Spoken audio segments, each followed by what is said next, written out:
I felt like I'd been given everything I've ever wanted, and then someone had gone, but you can't have it. I've never felt so lonely in my life. Jessie J.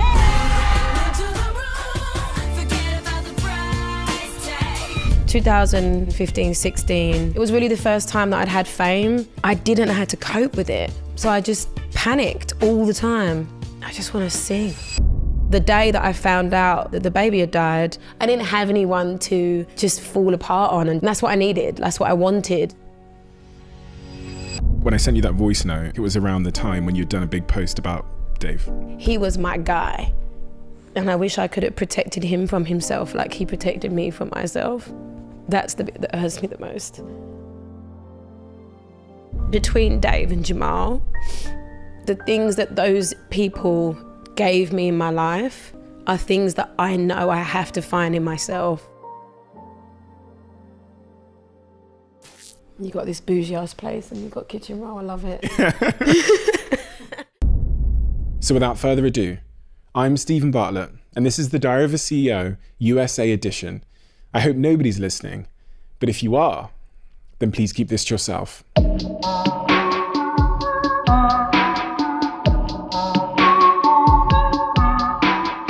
I tend to believe that people's family are their foundation.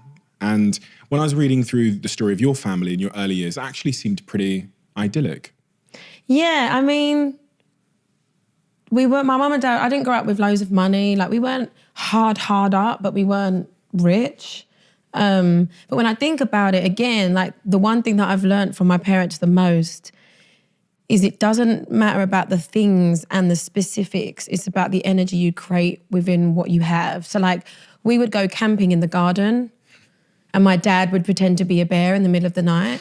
And I believe to this day it was a bear. Like, you know, my mum's like looking out the window because she's gone in because she's like, I ain't doing this. And my dad's peeing in a bucket. Yeah, they're still doing it. Like, not in front of us because that would be weird. But like, they used to just create these experiences, and it was all about feeling, and that's what I remember the most from my childhood. Like, more so than anything else. Like, it's weird, like, I was in hospital a lot of my childhood and I never ever thought I was sick because my mum and dad never treated me as if I was. Like, it never became a definitive of who I was, which is, I think, even why now I don't define myself on that. I don't want to, even when other people try. But there was just always this air of making the best of whatever the moment was, even if it was tough. Your dad worked in mental health? Yeah, mental health social worker. How did that influence your early years, Well, my dad is a Pisces through and through. He's an emotional, honest, hilarious, very sensitive, stubborn man. And so growing up, he's very in touch with like his feelings and his emotions, which isn't common in a lot of men, you know? And we grew up talking. And I spent a lot of time with my dad when I was young. And he used humor in his job and with us as me and my two sisters, and his relationship with my mum. He made her laugh. And even now, my dad's humor is his defense, his way of hiding, his way of making friends, his way of healing. And him being a social worker was always that beautiful thing where he used to ride the line where he would open you up, know that you were going to cry and then make you laugh. And you always feel safe when you're very, very sad and then you laugh. The emotions always kind of, they intertwine, like deep sadness and like intense happiness are so close together. That like feeling when you're at a funeral and everyone's crying and then someone makes a joke and everyone bursts into laughter. Like, that's the line that my dad is incredible at kind of balancing. You're good at that too, because which is where I get it from. I've watched for you sure. in some of your hardest moments and you're... Yeah, I make a joke, but I use it in a way to allow people to feel safe, including myself, to bring out the sadness and the pain, you know, and to talk about something really, really intense or go through a moment that's hard, but then make a joke or make light of the situation or laugh at ourselves, you know, and then like go into bird's eye view and look down and go, look at us lot. You paid 30 quid to come and cry. You know what I mean? And it's like, and it's that thing of you just tapping back into reality and just going, oh God, like I'm not alone. Like, and it's good to laugh, and laughter can feel to me, as connective as crying with someone, as being intimate with someone. There's that thing that you have where if you're really in that moment, it's such a release. You said you spent a lot of your time as a kid in hospital. Yeah. What was the first time you went to hospital?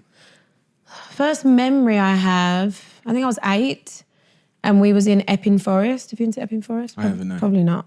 Well, you can go, it's lovely. They're all the same though, the forests. Yeah, so it always starts in a forest and it's like an episode of Black Mirror. So me and my sisters and my dad were in the park and he said, right, let's race to the car. So we started to run and I just remember I couldn't breathe and I collapsed. And the next thing I remember is my dad picking me up and running to the car. We got into the car, we went to the hospital, and my dad has WPW. My granddad had WPW, which is a heart problem. And so that was the first time I was taken in with a regular heartbeat. I was put on very heavy medication as a child, which would cause me to have like seizures and pass out, and have like, it was just awful. So I was in and out of hospital a lot as a child. It was weird, like I remember being let out for the day to go and do rehearsals for Bugsy Malone. And then I would go back in, so I'd be on a drip at the rehearsal. So there was always this kind of balance that kept me present in myself and I almost think that's been my blessing in my life. Like my health has always kept my feet on the ground in many ways, but I never remember being in hospital and being aware of what I was going through. Every memory I have, I'm always thinking about the people I watched and remember like looking at going, God, they need a magazine, or they haven't eaten anything today, or I wonder how they're feeling. I don't remember being in pain or coming around from an operation, or it's weird, it's trippy. It's almost like it didn't happen. You define yourself as an empath. You said it when you came in. Yeah, for sure. And even people that hurt me, I feel bad for the people that hurt me because I look at why they've hurt me as opposed to the way I feel. But again, I don't know, I try and use it as the best I can because I know it's just who I am. When you were in hospital, one of the things that you saw was, which inspired Big White Room, was a boy laid next to you. Yeah, so I was it was a ladybird ward, and there was a little boy in the room with me, and I remember waking up in the middle of the night and he was crying and praying and had like all of these like tubes and, you know, like the bloodlines and stuff. I can't remember what's it called? I don't remember what it's called, but he would just had all these things and he was just going, please don't let me die. I'm so scared. Don't let me die, God. I want to stay here. I really want to be here. And he was, he was probably 10 or 11. And I woke up and I remember just sitting and watching him for hours and just listening to him. And then the next morning, I remember seeing his mum come in and just taking all the balloons. And I said to my mum, like, I was upset. And I just remember saying, why isn't he here now? Like, he asked so nicely. And my mum just said, you know, sometimes God needs his angels closer to him. And I remember that moment stayed with me for years. You know, I was probably 10 when that happened. And when I was 16, 17, I had to write a song about it. It was the first song I wrote and it stayed with me. That was the way I needed to let that feeling out, you know, of like, everybody's looking at me and everyone's staring at me. What do I do now? I smile because I'm still here. I don't want to be here. And I don't remember what I felt like before. You know, and obviously since that moment, that experience, and then when I wrote the song, I'd also gone through a lot more health stuff and experiences. But that was the most human thing I'd ever seen, even though I wasn't conscious of the fact that it was. How long did that last, the health issues in your sort of pre-18 years in terms of going in and out of hospital? Not very long. I mean, it was chunks of time, and like I had an ablation, which is like a little operation they do where they put 2 wires through your shoulder and 2 wires through your groin, and they try and kind of electrocute your heart into a normal rhythm. and it didn't work. So I get irregular heartbeat now, but I don't take any medication. I believe in good diet and like how I feel, and I try and do everything the holistic, natural way. I don't believe in medicine as much as other people do. But I think it was funny because I actually got to a point where I felt a lot stronger, and I was in a stride, and I was in a girl band, and I was at the Brit school, and I was like, I'd cut my hair, and I was a Vida Sassoon model, and I was like, I'm starting to feel like I can fit in, and I'm not the sick kid that can sing, And then I had a stroke when I was 17. And then it kind of took a dip, and then I'd get back on my feet and I get signed, and then I broke my foot. You had a stroke at 17? Yeah, I had a stroke in Hamleys. It's the toy shop. Yeah. I worked there doing nail art. And I was like, I don't feel very well. And I was like doing a lot. I've always been someone that's like overexerted myself and probably doesn't know when to take a break. And yeah, I lost the feeling on the right side of my body for almost a month. And now all my issues have been on this side, like this side of my body. So I know like, it's so weird because like when people go, oh my God, you had a stroke. And I'm like, yeah, I don't even think about it. I don't want to define myself on it. I don't want to introduce myself with it.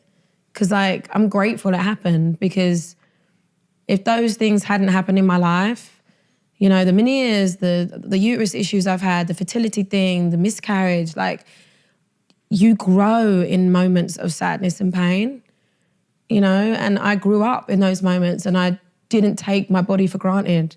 And I think it's actually given me more moments of beautiful success and joy in my life, not drowning my body in alcohol and drugs and having to take moments of still and resting. And it was almost like a very young age, a very pivotal time of my career kind of starting to take off in a more of this could actually be my life way. My body would always keep me safe, even though it was shutting down. It would always just remind me to go, you're not superhuman, you could die, don't fuck this up.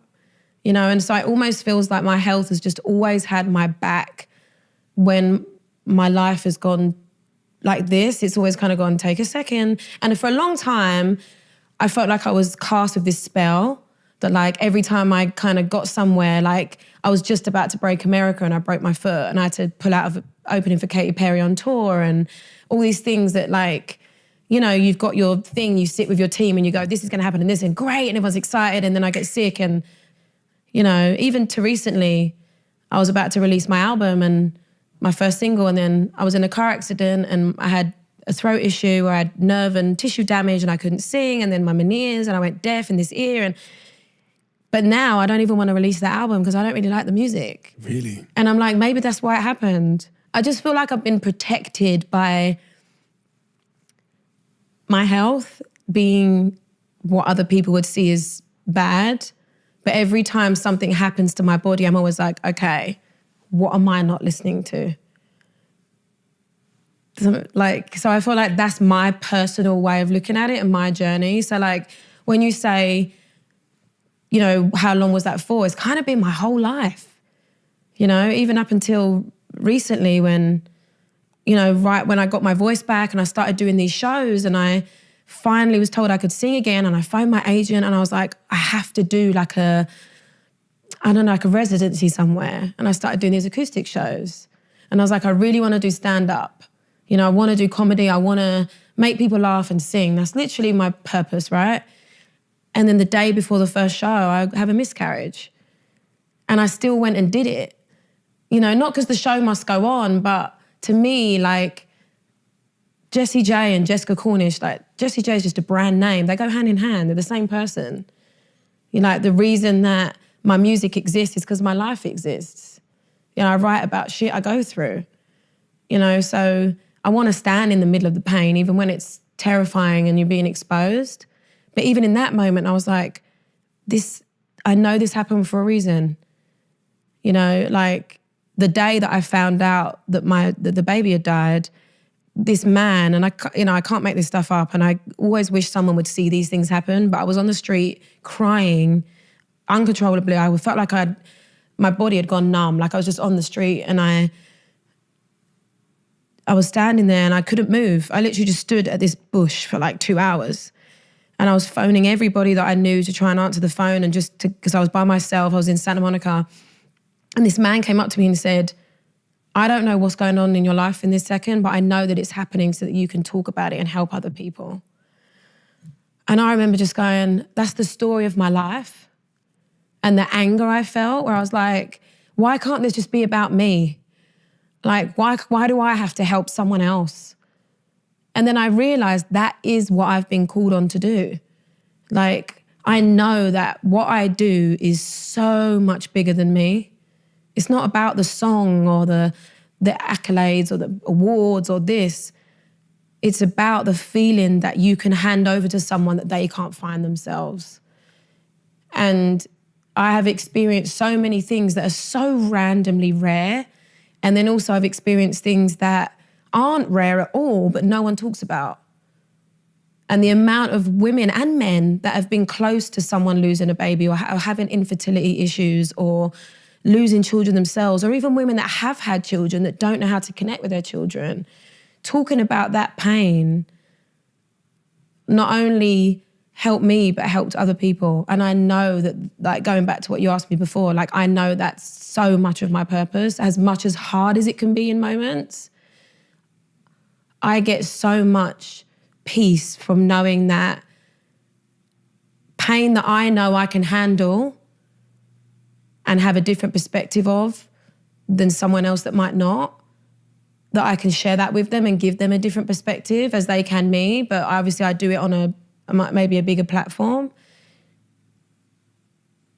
It is such an amazing feeling for me to be able to give that to someone that can't find it on their own. It's a heavy weight to carry to always have to be the inspiration though, right? Yeah, for sure. But it isn't always the case. But I think it's just understanding that. Like, understanding that after I did that first show, a huge part of me regretted it because I was angry that I reacted as Jessie J. I reacted as my brand. I reacted as, I need people to know I'm okay. Like, I don't want people to think I'm this always sick, always ill, always have something going on. Like, didn't she just go deaf? That's the comments. Didn't she just like da-da-da-da? You know, like when you go into a new relationship, people are like, wasn't she just with so-and-so? And it's like, that was 2 years ago, but they live in a little bubble of when they want to discover things. You're talking about doing the show? The show after the day after I had a miscarriage, like in the sense of the reaction of going, the show must go on. After that show, I surrendered to my pain and for nobody else but myself. And that's something that I don't think I've ever done. And a lot of grief came out.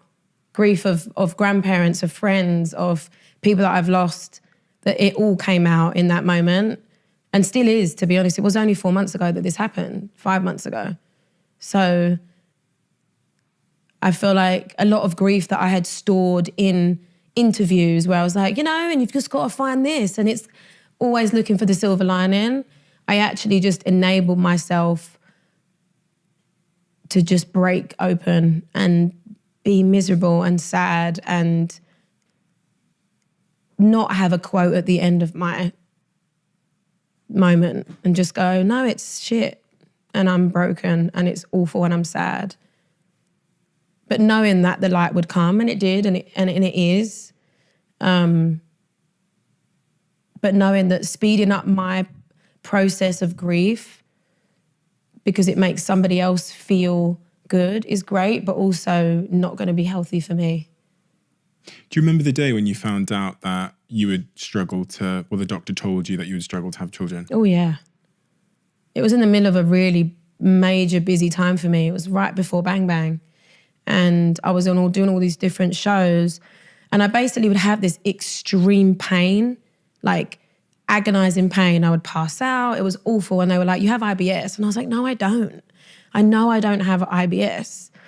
And they would just be like, yes, you do. That's what it is. And I was like, no, I know myself. I know my body. I know it's not IBS. And I stuck with it. And I was like, kept going to see different doctors. And I finally got diagnosed with endometriosis, which is very common. And then I had an operation that, you know, they took all the endometriosis out. I went home. I still live with my parents. I went home and I was still in agony and I was still having the episodes. And so I went back into hospital and they did another operation where they discovered I have adenomyosis, which is a form of endometriosis that goes into the wall of the uterus. So they're little cells that you can't take out unless you take your uterus out. So they were like, you either manage the pain, which at the time I was like, how do I do this? Or we take your uterus out right now. And I was, 26? And I was like, and he was like, I would recommend you to do that. You know, this is only gonna get worse. And I said, I'm good. I'll go home and I'll look at other ways I can look up and manage my pain. And that's when I went plant-based. That was, you know, years and years and years ago. And it definitely helped and improved, and I changed my lifestyle and kind of slowed my pace down, you know, after that record, the Bang Bang Sweet Talker record. And I took a long time, not off, but just slowed down. And that's when I wrote the Rose album. And so there's like, behind the scenes, there's always a story for everybody. But yeah, that moment was super pivotal for me.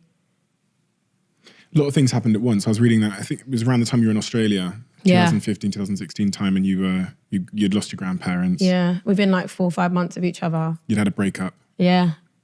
My first breakup that was kind of public, because I was with someone that was, was famous, and just discovering myself, you know, like it was really the first time that I'd had fame in America too. And so like when I was famous in the UK, like I came here a lot, and it was kind of great because I was like, oh, I could just do whatever I want and no one cares. So it was kind of like I could just escape to just live completely in the knowledge that I would leave my house or my hotel, and for the whole day, no one would be like, you know, like, or just come up to me with a camera phone or whatever. And I needed that. I was still quite young, and, you know, and I missed staring at people and getting away with it. You know what I mean? Just like watching people eat, or like staring at someone in the car next to you and knowing they're not going to look over and be like, you know. And so I remember coming here and just having that, and then I didn't have that as much anymore here. And I just felt really trapped. Like that was the lowest point that I've had in myself in this industry, was 2014, 15, 16, when I was back and forth from Australia, and in that time, that's when I moved here in 2015. When you say trapped, what's the symptoms of being trapped? What does that manifest itself? I just felt like I couldn't breathe. I felt like everywhere I went, someone was watching me. I felt like I couldn't eat in public because someone would film me and comment on it, comment on what I was wearing, comment on my body, comment on... It always felt like I was being followed. That was the biggest thing where my anxiety came from. And someone telling me or giving me something that I would then have to focus on that I'd never saw, like that I have a big jaw, that I have like this, or I have cellulite, or I have that, like where I would never even, it wasn't a thing. And then someone would go, have you ever noticed that she like says like or like a lot? And then I'd be like conscious of the way I spoke. And, you know, like when you first get somebody commentating on everything you do and are, I was just like, how do I live unconsciously now? Like,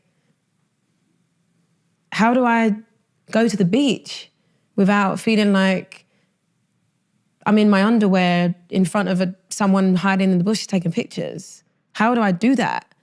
You know, and I still don't know sometimes, even now. And so I felt like I couldn't, it felt like I had to relearn how to do life. Like I was comfortable going in front of 100,000 people and singing a song, no problem. But going to put petrol in my car, I literally was like, I don't even know how to do it. I would drop the thing. Like I like wouldn't be able to lock the thing on the car because I would feel like someone was watching me. And like it just destroyed me. And I remember I wouldn't leave my hotel room. Like, I went out and bought like 50 hats. And even though it probably wasn't as bad as that, no, you don't go to and I get that even me talking about it now, like I'm conscious that there'll be people watching this going, all right, well, you fucking asked to be famous. Get over it. Like, there's no space to feel like, you know what, there's parts of it that are amazing, but there are parts of it that are so toxic and unhealthy and so inhumane. And no one has a lot of space to be, to have any empathy for that. And I'm not talking about all the time, I'm just talking about that moment in my life. I just felt like I had no one I could talk to that had experienced it to guide me, to go, you're okay, you're safe, like no one's gonna hurt you, you know? And I just felt so alone. I felt like I was hovering above everybody in every room I was in. Like I wasn't able to just exist playing a game at a friend's house. That I was always just like, is everyone thinking about what I'm saying and they're gonna repeat it? And so I just panicked all the time of that someone was gonna misread what I was saying, or if I was in a bad mood and I went to like a fish and chip shop and I was like, didn't wanna take a picture, that they would then tell someone else and it would get to the Daily Mail. Did that happen? Oh, all the time. Jessie J, there were times where I then would almost, I remember for a little while, for a couple months, I became what the press told me I was. Because I got so tired of justifying that I wasn't mean and I wasn't a diva, that I was like, yeah, let me just be what they say I am. Because that's what people think I am anyway. And even when I am nice, when I remember going into a room and being like, hi everyone, and no one responding, and me going,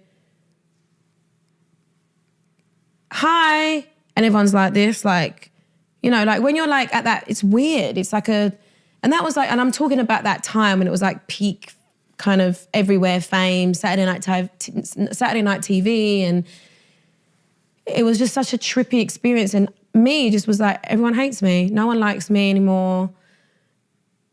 So I'm not going to try and be liked. It didn't last very long.